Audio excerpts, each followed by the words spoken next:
సంవత్సరాల తరబడి ఎన్ని మందులు వాడినా మీ మోకాల నొప్పులు తగ్గట్లేదా? ప్రాణ పెయిన్ క్లినిక్ లో అత్యాధునిక చికిత్స.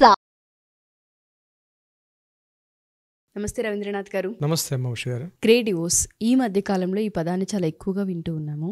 గ్రే డివోర్స్ అంటే ఏంటి, ఇది ఎవరికి వర్తిస్తుంది అంటారు, దీనికి సంబంధించిన పూర్తి సమాచారం ఏంటి అసలు? గ్రే డివోర్స్ అన్నది, అసలు డివోర్స్ అన్నది భారతదేశంలో ఇటీవల కాలంలో అసలు ఎక్కువగా జరుగుతున్నాయి. అంటే సంప్రదాయ విలువలకు కానీ కుటుంబ వ్యవస్థకి ప్రపంచంలో అన్ని దేశాలతో పోలిస్తే భారతదేశానికి ఒక ప్రత్యేకమైన స్థానం ఉంది, కుటుంబ విలువలు కుటుంబ వ్యవస్థ సంబంధించి. అయితే మారుతున్నటువంటి కొత్త కొత్త సామాజిక పరిస్థితులు వీటి వల్ల డివోర్స్ అనేది బాగా ఎక్కువగా జరుగుతుంది.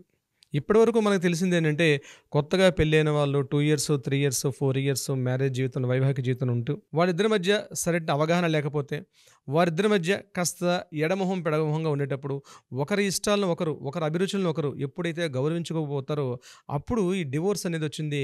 అంటే న్యాయపరంగా జ్యుడిషియరీగా ఒక డివిజన్ ఇవ్వడం జరుగుతుంది. అయితే ఇటీవల కాలంలో మామూలు రెగ్యులర్ డివోర్స్ కాకుండా ముఖ్యంగా ఈ గ్రే డివోర్స్ అనేది ఎక్కువగా చలామణిలోకి వచ్చింది.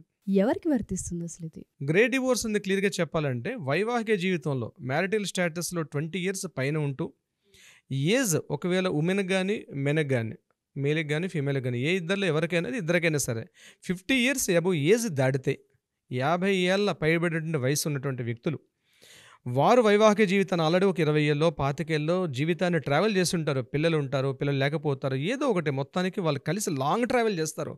లాంగ్ ట్రావెల్ చేసిన తర్వాత 50 ఏళ్ళ పైబడిన తర్వాత తన ఆపోజిట్ పార్ట్నర్ వద్దనుకొని జ్యుడిషియల్ పరంగా తీసుకున్నటువంటి డివిజన్నే ఈ గ్రే డివోర్స్ అని అంటారు అనమాట. అంటే ముఖ్యంగా ఇక్కడ కారణాలు ఏంటి అవుతుంటే, రకరకాల కారణాలు. ముఖ్యంగా దీంట్లో సఫర్ అయ్యేది మాత్రం ఒక పాయింట్ చెప్పుకోవాలి, ఉమెన్ ఎక్కువగా సఫర్ అవుతారు. వారిద్దరు ఉద్యోగస్తులు ఉన్నప్పుడు కూడా, ఇటీవల రీసెంట్గా మాకు కేసు కూడా వచ్చింది. ఆమె bank employee, she a bank employee. వాళ్ళ హస్బెండ్ కూడా వేరే చోట ఆల్రెడీ అతను కూడా ఎంప్లాయ్. కానీ ఈవిడ మార్నింగ్ లేచి పిల్లలకి తను పూర్తిగా సర్వీస్, చిన్నపిల్లలు 20 ఏళ్ళు అంటే పిల్లలు చిన్నపిల్లలుగా పుట్టి వాళ్ళని పెద్ద చేసి వాళ్ళ కాలేజీలకి వాళ్ళకి అన్ని పంపించి వాళ్ళకి పెళ్ళిళ్ళు చేసే స్టేజ్ దాకా వాళ్ళని తన లైఫ్ని సాక్రిఫైస్ చేసుకుంటుంది స్త్రీ అనేది. హస్బెండ్ ఏముంది, మార్నింగ్ 9:30కి తన వైఫ్ ఇచ్చి క్యారేజ్ పట్టుకుని ఆఫీస్కి వెళ్తాడు, ఈవినింగ్ 5:30కి వస్తాడు, కూర్చొని టీవీ చూస్తూ ఉంటే పాపం భార్య చేగోడీలు పకోడీలు అందించుకుంటూ పూర్తిగా morning, even though working women కూడా నేను చెప్తున్నానండి ఉష గారు, మార్నింగ్ లేచి తన ఇంటి బాధ్యతను నిర్వర్తించుకోవడం, పిల్లల్ని తయారు చేయడం, వాళ్ళకి లంచ్ బాక్సులు కట్టడం, వాళ్ళకి క్యారేజీలు కట్టడం, వాళ్ళకి స్కూల్కి బస్సుకు పంపించడం, స్కూల్లో వాళ్ళకి హ్యాండ్ ఓవర్ చేయడం, పేరెంట్స్ మీటింగ్కి అటెండ్ అవ్వడం, అట్ ద సేమ్ టైం ఇంకా వర్కింగ్ ఉమెన్ అయితే జాబ్ పోర్ట్ఫోలియో కూడా చూడడం, ఇవన్నీ చూసుకుంటూ కూడా ఒక స్టేజ్కి వస్తారు, పిల్లలు పెద్ద అవుతారు, మ్యారేజ్లు అయిపోతాయి, ఒంటరి జీవితం. కానీ ఈ హస్బెండ్ తోటి ఈ 20 ఏళ్ల పాటు ట్రావెల్ చేసి వాడు పెట్టినటువంటి టార్చర్లు భరించలేక, ఇంక ఈ జీవితంలో నాకు మార్పు కావాలి, నా ఫ్రెండ్స్ అందరూ మంచి లైఫ్ని కోరుకుంటున్నారు, నాకు ఏంటి ఈ యొక్క బావిలో కప్పలాగా నేను ఇక్కడే ఉండిపోవడం ఏంటి, నాకు ఇటువంటి లైఫ్ కాదు కదా, నాకు ఫ్రీడమ్ కావాలి, ఏముంటుంది ఆర్థిక స్వతంత్రం నాకు కూడా ఉంది, కాబట్టి ఇతనితో నేను కలిసి ఉండలేను అనుకునే దృష్టాంతాలు చాలా ఉన్నాయి. అట్లాంటి సందర్భాల్లో కోరుకునేది ఈ గ్రే డివోర్స్ అంటారు. ఇక వైఫ్ పరంగా అంటే నేను చెప్పేది ఇప్పుడు ఉమెన్ పరంగా చెప్పాను. నాకు కేసు ఎలాగొచ్చింది, ఇప్పుడు ఆల్రెడీ కేసు ఫైల్లో ఉంది. అది ఇంకొక కేసు ఏంటంటే, హస్బెండ్ తన వైఫ్తో ట్రావెల్ చేస్తాడు, పాపం తను కూడా తన లైఫ్ని సాక్రిఫైస్ చేసుకుంటూ ఉంటాడు. ఉన్న తర్వాత ఈ పిల్లలు పెద్ద, ఇప్పుడు ఈ మధ్య ఏంది ఉద్యోగరీత్యా ఫారెన్కి వెళ్ళడం మొదలుపెట్టారు. వీళ్ళు ఏం చేస్తారు, కొడుకు ఫారెన్కి వెళ్ళిన తర్వాత మ్యారేజ్ అవుతుంది, కొడుకు కోడలు అక్కడే ఉంటారు, డెలివరీ టైంకు మదర్ని తీసుకొని రమ్మంటారు అక్కడికి. అంటే ఇంక చూడండి, ఈమె ఎక్కడ పని అయిపోయింది, చిన్నప్పటి నుంచి పనులు చేసుకుంటుంది, ఈవెన్ పుట్టే మనవరాలకు కూడా ఇవి సాక్రిఫైస్ చేయాల్సి వస్తుంది. వీళ్ళకి ఏం చేస్తున్నారు, చక్కగా రాచ మర్యాదలతో తీసుకెళ్తారు అక్కడికి, అమెరికాకి, ఈ అమెరికాలోనూ న్యూయార్కో ఎక్కడైతే అక్కడికి తీసుకెళ్తారు. ఇప్పుడు ఇతనేమైపోతున్నాడు, ఒంటరి వాడు అయిపోతున్నాడు ఇక్కడ. తను చిన్నప్పటి నుంచి తను పూర్తిగా పారాసైట్ అయిపోయి ఒక వ్యక్తి మీద పూర్తిగా ఆధారపడినటువంటి, డిపెండ్ అయిపోయి ఉన్నటువంటి వ్యక్తి సడన్గా వాళ్ళ మదర్ని పిలిపిస్తాడు, డాడీని మీరు ఉండండి, అక్కడే ఉండండి, నేను మమ్మీని తీసుకెళ్తానని చెప్పి మమ్మీని తీసుకుని ఫారెన్ వెళ్ళిపోతాడు. అక్కడ పిల్లలతోటి, కొడుకు కోడలతోటి హ్యాపీగా అమ్మాయి కూడా మదర్ కూడా ఉంటారు అక్కడ. ఇతడు ఇక్కడ ఒంటరి జీవితాన్ని నిత్య దుర్భరంగా అనుభవిస్తాడు. ఆ టైంలోనే తనకు ఆరోగ్యపరంగా కొన్ని సమస్యలు వస్తాయి, తనకి ఆర్థిక పరంగా కొన్ని సమస్యలు వస్తాయి. ఈ టైంలో తనకి పార్ట్నర్ ఉండరు అక్కడ. ఆ మొత్తం ఒకప్పుడు పిల్లలతో కలకల్లాడుతున్న ఇంటిలో ఆ మొత్తం పెద్ద ఇంట్లో ఇతను ఒక్కడే ఉండలేక చాలా ఇబ్బందులకు గురవుతుంటాడు. ఇటువంటి సందర్భాల్లో తన లైఫ్ మీద తనకి విరక్తి వస్తుంది. సూసైడ్ కేసులు జరిగిన సందర్భాలు కూడా ఉన్నాయండి. మనం ముఖ్యంగా సినిమా యాక్టర్ని చూస్తే, తన వైఫ్ పోయిన తర్వాత రంగనాథ్ గారు, సినిమా యాక్టర్ రంగనాథ్ గారు, తను ఒకప్పుడు మంచి కెరీర్ చూసిన వ్యక్తే, తను ఎంత పీక్ చూడాలంత చూశారు, కానీ తర్వాత స్టేజ్లో తను సూసైడ్ చేసేసుకున్నారు. అయితే ఇప్పుడు పరిస్థితులు ఏం చేస్తున్నారంటే, ఈ సూసైడ్లు అటెంప్ట్స్ కాకుండా మాకు ఒక ఫ్రీడమ్ కావాలి, ఈ ఏజ్లో సరే చేసాం 20 years 25 years ట్రావెల్ చేసాం, నేను ఇండిపెండెంట్గా ఉంటాను, డివిజన్ అయిపోతాను, డివైడ్ అయిపోతాను ఉద్దేశంతో వీళ్ళు కోర్టుకు అప్రోచ్ అవుతున్నారు, లీగల్గా డివోర్స్ తీసుకుంటున్నారు. చాలా చాలా సందర్భాలు ఉంటాయి. ముఖ్యంగా ఆర్థిక స్వాతంత్రం రావడం అన్నది దీంట్లో ప్రధాన కారణం. ముఖ్యంగా వైఫ్కి కొన్ని ఫెసిలిటీస్ ఉంటాయి, హస్బెండ్కి కూడా ఎవరి పారామీటర్స్లో వాళ్ళు ఉంటారు. ఎందుకు డిపెండ్ అయి ఉంటారండి husband wife? 99% of families husband మీద వైఫ్ మీద డిపెండ్ అయ్యేది మ్యాక్సిమం ఫినాన్షియల్ మ్యాటర్స్ ఉంటాయండి. తప్పుగా అర్థం చేసుకోవద్దు మన వ్యూవర్స్, నేను చెప్పేది నేను లీగల్ పరంగా చెప్తున్నాను, మాకు వచ్చే కేసుల పరంగా నేను చెప్తున్నాను, అంతేగాని ఇక్కడ ఎవరిని నేను కించపరిచే విధంగా మాట్లాడలేదు. అయితే ఇక్కడ ఒకరికొకరు అర్థం చేసుకోలేక డివోర్స్కి వస్తారు, దీన్ని గ్రే డివోర్స్ అంటారు. గ్రే డివోర్స్ అనేది 50 ఏళ్ళ తర్వాత అని మీరు చెప్తూ ఉన్నారు. అప్పుడే ఒకరికొకళ్ళు అవసరం అండి. యాక్చువల్ చెప్పాలంటే జీవితంలో తోడు నీడ అని అందుకే మాట్లాడుతూ ఉంటుంటాం.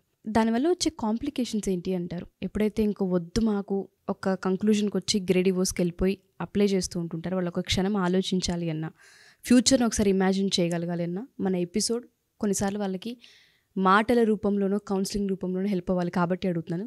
కాంప్లికేషన్స్ ఏమైనా ఉంటాయంటారా ఫర్దర్గా? చాలా కాంప్లికేషన్స్ ఉంటాయండి. దీనికి సంబంధించి మనకు ముఖ్యంగా సెలబ్రిటీస్ 2004లో కమల్ హాసన్, సినిమా హీరో కమల్ హాసన్, సారికా ఠాకూర్ వీళ్ళు ఆల్రెడీ మ్యారేజ్ చేసుకుని 19 years ట్రావెల్ చేసిన తర్వాత 2004లో వీళ్ళు ఫస్ట్ టైం నాకు తెలిసి గ్రే డివోర్స్ వచ్చిన ఫస్ట్ బ్యాచ్ వీళ్ళది అనుకుంటాను, ఓకే, నాకున్న లెక్కల ప్రకారం. వీళ్ళు ఫస్ట్ ఆ గ్రే డివోర్స్కి వెళ్ళారు, 2004లో చేశారు వీళ్ళు గ్రే డివోర్స్. అప్పుడు వీళ్ళు చాలా కాంప్లికేషన్స్ ఫేస్ చేశారు. ఎందుకంటే వాళ్ళు కలిసి ఒక జాయింట్ ప్రాపర్టీస్ కొని ఉంటారు, పిల్లల మీద కొన్ని అసెట్స్ పెడతారు, గోల్డ్ అసెట్స్ ఫిక్స్డ్ ప్రాపర్టీస్ కొన్ని ఉంటాయి, గోల్డ్ పర్చేజ్ చేస్తుంటారు, షేర్లో ఇన్వెస్ట్ చేస్తుంటారు, చాలా ఇవన్నీ లింకప్ ఉంటుంది. దీనికి సంబంధించి కోర్టు కొన్ని సెక్షన్స్ పరంగా ఇప్పుడు సెక్షన్ 25 ఉంది, సెక్షన్ 26 ఉంది, వీటికి సంబంధించి డివిజన్స్ ఉన్నాయి మనకి. అంటే ఎట్లా డివైడ్, కానీ డివిజన్ చేయడం అంత ఈజీ కాదు. ఇక్కడ 3 రకాల ప్రాబ్లమ్స్ వస్తాయి. ఒకటి ఏంటంటే ఫస్ట్ ప్రాబ్లం ఎక్కడ వస్తుందంటే ప్రాపర్టీస్ని డివిజన్ చేయడం, అంటే అసెట్స్ని వాళ్ళకి ఇన్కమ్ డివిజన్ చేయడం. నెంబర్ 2 అలిమోనీ అంటే భరణం ఇవ్వడం, అంటే మనోవర్తి ఇవ్వాలి, అంటే భరణం చెల్లించాలి. ఎంత భరణం చెల్లించాలి, వీళ్ళ లైఫ్ ఎలా ఉంటుంది, సో ఇప్పుడు ఇన్కమ్ సోర్స్ ఏంటి, ఏ పారామీటర్లో తీసుకోవాలి అన్నది సెకండ్ పాయింట్. ఇంకొక పారామీటర్ కూడా ఇక్కడ వస్తుంది, ఎన్ని సంవత్సరాలు వీళ్ళు ట్రావెల్ చేశారు. అంటే ఇప్పుడు మ్యారేజ్ ఒక 20 years ట్రావెల్ చేశారు, ఇప్పుడు వాళ్ళకి మనోవర్తి ఇవ్వాలి, భరణం ఇవ్వాలి, అలిమోనీ ఇవ్వాలంటే ఎట్లా ఇవ్వాలి, ఏ పారామీటర్లు ఇవ్వాలని దీన్ని కూడా కన్సిడర్ చేస్తుంది కోర్టు. మిగిలినటువంటి రెగ్యులర్ డివోర్స్లో చేసే రెగ్యులర్ ప్రొసీజర్ కన్నా ఈ గ్రే డివోర్సులు చేసే ప్రొసీజర్ చాలా కాంప్లికేటెడ్గా ఉంటుంది. మరొకటి పెన్షన్స్ కూడా జాబులు చేస్తుంటారు, వీళ్ళకి సంబంధించిన పెన్షన్ ఎలా వీళ్ళకి డివిజన్ చేయాలి, వైఫ్ జాబ్ చేస్తున్నప్పుడు హస్బెండ్ జాబ్ చేసినప్పుడు ఈ పెన్షన్ ఎట్లా డివిజన్ చేయాలి, అంటే కోర్టు ముందు ఉండే పెద్ద సవాళ్ళు ఇవి వ్యక్తిగతంగా. ఇది ఫస్ట్ మన వాళ్ళు ఫేస్ చేసింది ఈ కమల్ హాసన్, సారికా ఠాకూర్ సంబంధించినటువంటి ఈ కేసులో కాంప్లికేషన్ చేశారు. చాలా సంవత్సరాలు కోర్టు చుట్టూ తిరిగారు, చివరికి ఏదో ఒక కంక్లూజన్ చెన్నై హైకోర్టు అప్పుడు ఇవ్వడం జరిగింది, అప్పుడున్న Madras high court. Number 2 Deepak Naval and Prakash Jha, వీళ్ళందరూ కూడా సినిమా సంబంధించినటువంటి ఒక మంచి స్టేజ్లో ఉన్న వాళ్ళు. 1985 వీళ్ళు మ్యారేజ్ చేసుకున్నారు, దాని తర్వాత వీళ్ళు 2002లో విడిపోయారు. వీళ్ళు అంటే కమల్ హాసన్, సారికా ఠాకూర్ కన్నా 2 years ముందే జరిగిన కేసు ఇది. వీళ్ళు విడిపోయినప్పుడు కూడా చాలా కాంప్లికేషన్స్ వచ్చాయి. ముఖ్యంగా ఈ యొక్క ఫినాన్షియల్ డివిజన్స్ చేసే విషయంలో ఫస్ట్ చాలా ఇబ్బందులు పడ్డారు. అట్ ద సేమ్ టైం మనం రీసెంట్గా విన్నాం, మన 2021లో బిల్ గేట్స్ అండ్ మిలిండా వాళ్ళు కూడా, మైక్రోసాఫ్ట్ అధినేత మన ఇంటర్నేషనల్లో మనం చూసినప్పుడు కొన్ని లక్షల కోట్ల రూపాయల ఇన్కమ్ ఉంది వాళ్ళ దగ్గర. బిల్ గేట్స్ మిలిండా ఫౌండేషన్ కూడా వేరే ఉంది. ప్రపంచవ్యాప్తంగా అనేక దేశాలకు వీళ్ళు ఈ ఫౌండేషన్ ద్వారా ఎన్నో సేవా కార్యక్రమాలు కూడా అందజేశారు.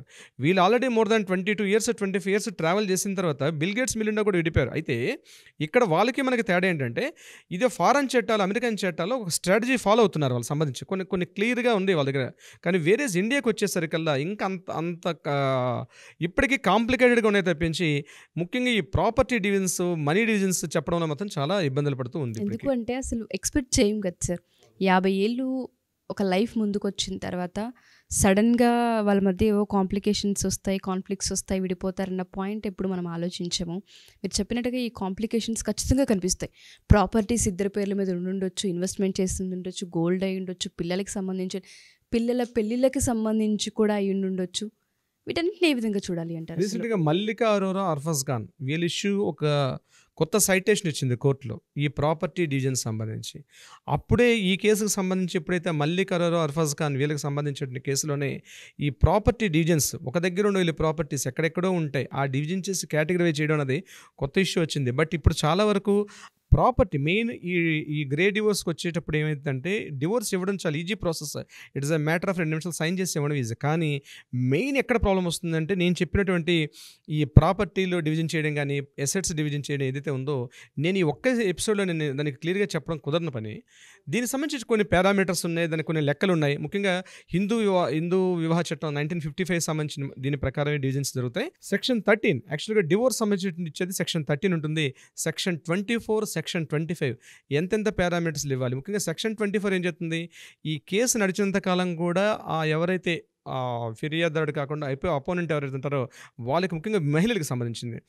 ఈ మీన్వేల్ అంటే జడ్జిమెంట్ వచ్చేదాకా వాళ్ళకి కావాల్సిన టోటల్గా ఇవ్వాల్సినటువంటి భృతి కానీ మెయింటెనెన్స్ అన్నీ కూడా ఈ సెక్షన్ 24 చెప్తుంది. ఇట్లాంటి చాలా ఉన్నాయి సెక్షన్స్.